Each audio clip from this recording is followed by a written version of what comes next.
All right, I was speaking about the crucial and extremely important topic to all of us sitting here, the defense sector, of course. It stands at the crossroad of technological innovation and also sustainable growth at this age of advancement. We've been speaking about innovation, right? It's a little complicated subject, but it is, like I said, the prime need of the hour. Can we have the video rolling about the same, please? In an age of uncertainty, where security is strategy and technology is power, global leadership defines the future. India today is not just a participant. It is a partner, a builder of technology, a driver of global growth, and at the center of this shift, defense and innovation.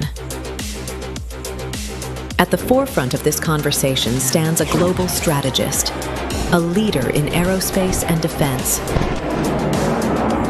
a voice shaping the future of secure innovation. Please welcome CEO of General Atomics Global Corporation. Ladies and gentlemen, please put your hands together as I invite Dr. Vivek Lal for a global keynote address on security, sustainability, and scalability disrupting the defense sector. Sir, stage is yours.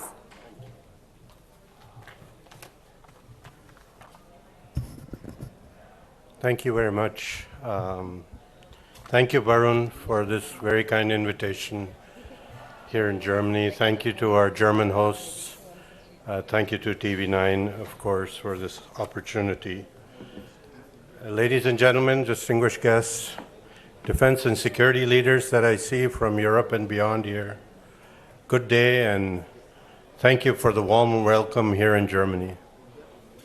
It is a profound honor to stand before you today under this banner of security, sustainability, and scalability, disrupting the defense sector.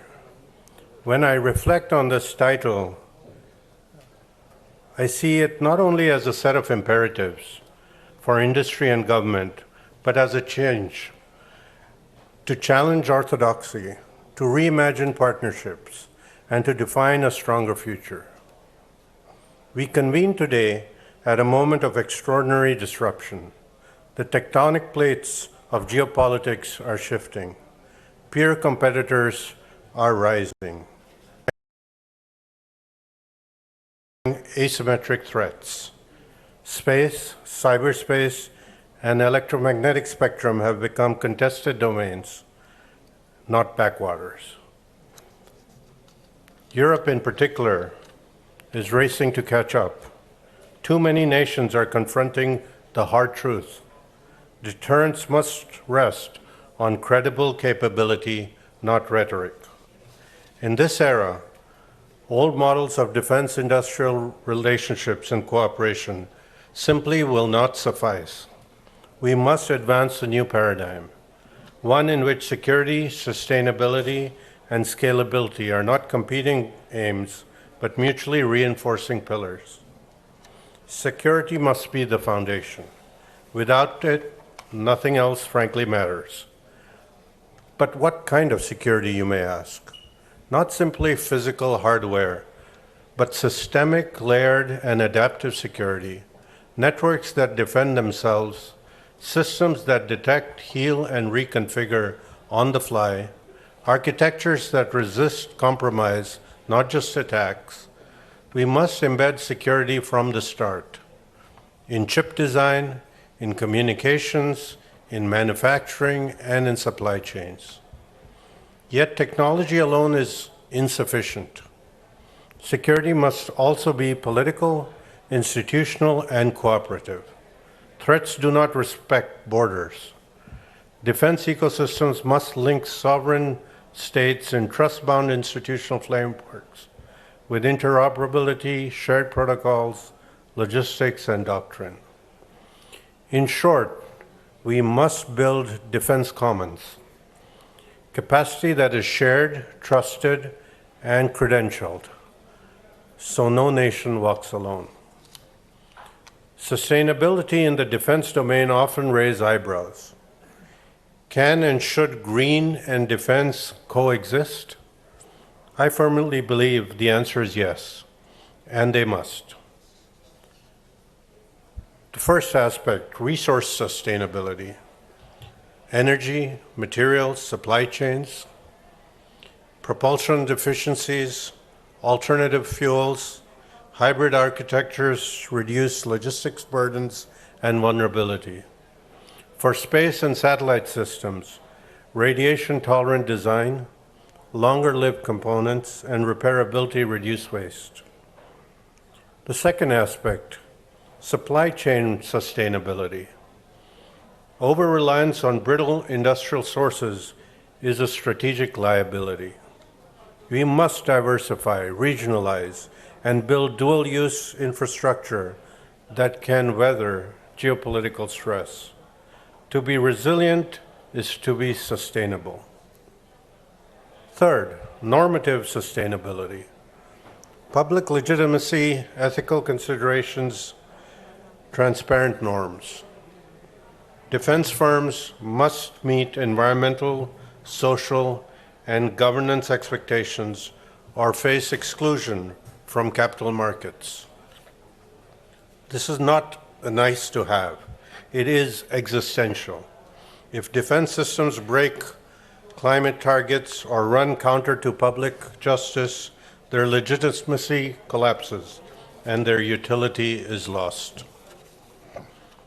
When sustainability is integrated, not bolted on, we achieve systems that endure, systems that are conflict-ready today and future-compatible tomorrow.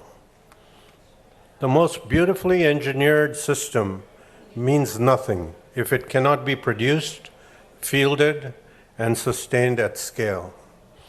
In the past, defense procurement cycles were long, inertia was dominant, and scale was limited. That model fails in a world of accelerating pace and cascading threat. We must close the valley of death between the lab and the battlefield, rapidly, efficiently, and continuously. Key enablers of scalability include modular design and standards to allow plug-and-play upgrades, advanced manufacturing to shorten cycle times, common architectures across platforms, industrial coalition models that share production and risk, and sustainment as a service as business models. So therefore, I do feel that a scalable system is not one engineered for one theater. It is engineered to scale across domains, geographies, and generations. If we are not disrupting, we are being disrupted. In the defense sector, disruption must be conscious, calibrated, and catalytic. Let me offer 3 axes of disruption: business model, partnership, and capability. Business model disruption means moving from monolithic prime contractor structures to distributed platform-as-a-service models. Partnership disruption means creating multilateral industrial ecosystems where R&D and production are shared.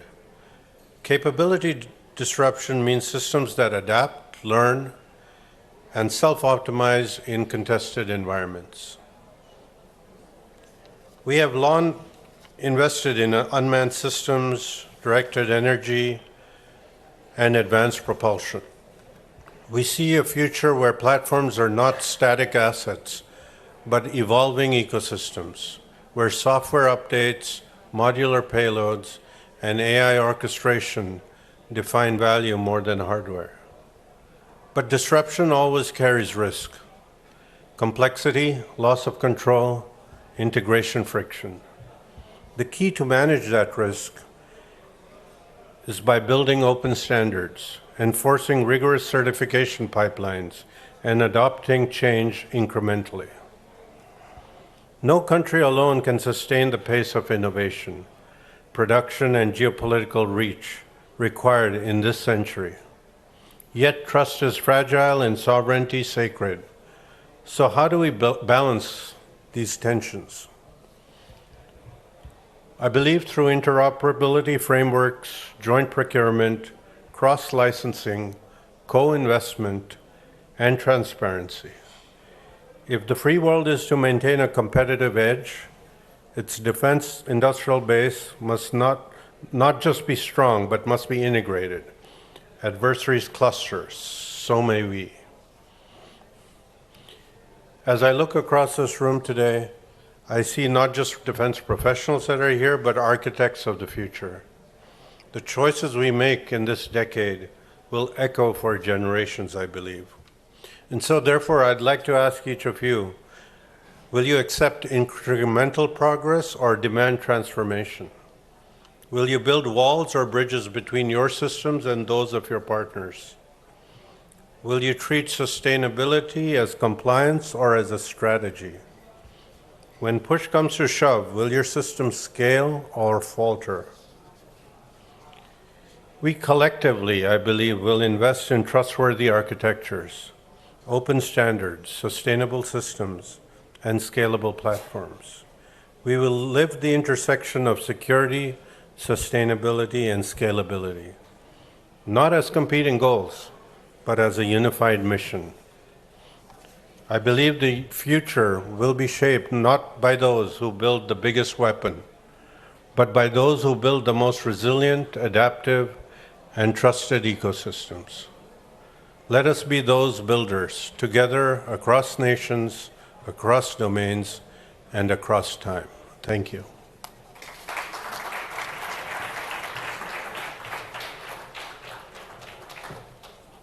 Dr. Lal, I request you to please stay on with me for a couple of more minutes as I invite Mr. Barun Das and Ruven back here on stage for shawl presentation. Can we have the shawls, please?